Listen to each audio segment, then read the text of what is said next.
Yo conocí una vez a un colibrí que estornudaba con las flores, se intoxicaba cuando iba al jardín y le mareaban sus olores. Azucenas y vicarias le causaban urticaria, los jazmines y azahares problemas estomacales. Al colibrí de tanto estornudar se le puso el piquito rojo, no pudo más y decidió emigrar con una lágrima en los ojos. Hizo un día sus maletas y se fue de las violetas de su colibrí mamá a vivir a la ciudad en un apartamento gris y todo de cemento.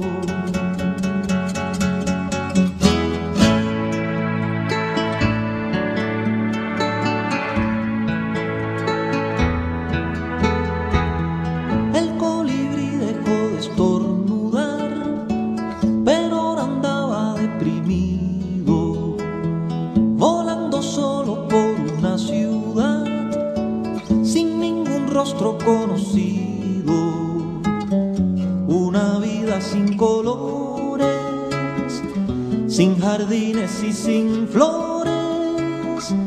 Él creyó que se moría cuando entró a una librería. El colibrí de pronto imaginó que eran los libros como flores de muchos pétalos y se asomó a un mundo lleno de colores y voló hasta el horizonte, por praderas y por montes, y las flores al pasar no lo hacían estornudar, y tanto pudo ver que quiso y aprendió a leer.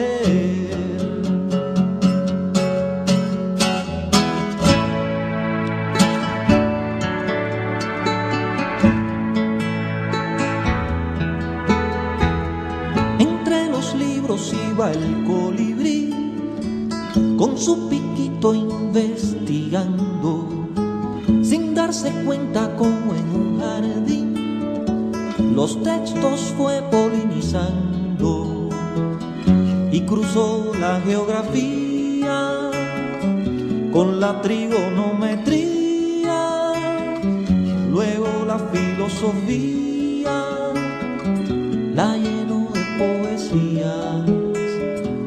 Nacieron libros con una visión distinta del conocimiento, se coloreaba la imaginación y florecía el pensamiento, todo se iba intercambiando y la vida transformando, y la gente que leía poco a poco comprendía que el mundo fue feliz y todo por